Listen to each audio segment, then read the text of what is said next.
শবে কদরের রাতের নামাজের নিয়ম কি? শবে কদরের রাতের নামাজের কি নিয়ম? কয় রাকাত পড়বেন? প্রথম রাকাতে কোন সূরা পড়বেন, কতবার পড়বেন? দ্বিতীয় রাকাতে কোন সূরা পড়বেন, কত রাকাত পড়বেন? জানা আছে তো আপনাদের? জানা নাই? একজনও জানেন না? ইন্না লিল্লাহি ওয়া ইন্না ইলাইহি রাজিউন। হাজার হাজার মানুষের বিশাল সমাবেশ, আপনারা একজনের শবে কদর নামাজের নিয়ম জানেন না? এটা তো খুব খারাপ কথা ভাই, নিয়ম তো জানতে হবে। আচ্ছা আমি বলে দিচ্ছি, শবে কদরের নামাজের নিয়ম হলো অন্য যে কোনো নামাজ যেভাবে পড়েন শবে কদরের নামাজও একইভাবে পড়বেন। এই হলো শবে কদরের নামাজের নিয়ম। এমন কোনো কথা নাই যে শবে কদরের নামাজে প্রথম রাকাতে সূরা ফাতিহার পর অমুক সূরা এতবার পড়তে হবে, দ্বিতীয় রাকাতে ততবার পড়তে হবে, এরকম কোনো কথা কোরআন হাদিসে।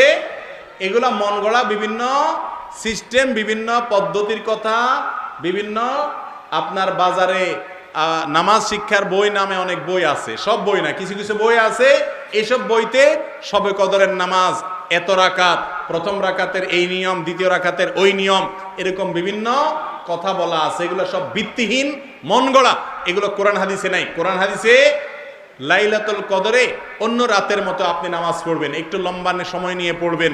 যে কোনো রাতের নামাজ, তাহাজ্জুদের নামাজ লম্বা সময় নিয়ে পড়তে হয়, দীর্ঘ রাকাত, দীর্ঘ রুকু, দীর্ঘ সিজদা, আস্তে আস্তে তেলাওয়াত, আস্তে আস্তে তাসবিহ এবং সময় নিয়ে পড়বেন। দুই রাকাত করে পড়বেন, যে কোনো সূরা দিয়ে পড়তে পারেন। একবার পড়বেন না দুইবার পড়বেন সূরা ফাতিহার পরে সূরা, এটা আপনার ব্যাপার, কোনো সূরা নির্ধারিত না। আপনি লাইলাতুল কদরের একটা জিনিস নির্ধারিত, সেটা হলো একটা দোয়া হাদিসে বর্ণিত হয়েছে।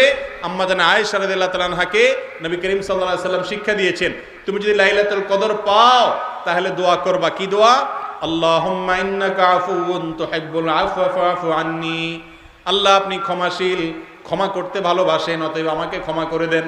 ক্ষমা করতে ভালোবাসেন, অতএব আমাকে ক্ষমা করে দেন। এই দোয়া পড়বেন লাইলাতুল কদরে। এছাড়া আল্লাহর কাছে যে কোনো দোয়া করবেন, দুই রাকাত করে নামাজ যতটুকু পারেন তৌফিকুল্লাহ পড়বেন। কোনো সূরা কেরাত নিয়ম নির্ধারিত নাই। সারা রাত আপনি দোয়া করবেন, ইবাদত করবেন। আর এই শবে কদর পাওয়ার জন্য, শবে কদরের ইবাদতের আশায় রমজানের শেষ রাতে, শেষ 10 রাতের সবগুলোতে, বিশেষ করে বেজড়গুলোতে বেশি বেশি করে করবেন। শুধু 27 তারিখকেই করবেন, অন্যগুলোতে ঘুমাবেন। এটা সুন্নাহ সম্মত লাইলাতুল কদরের তালাশ নয়।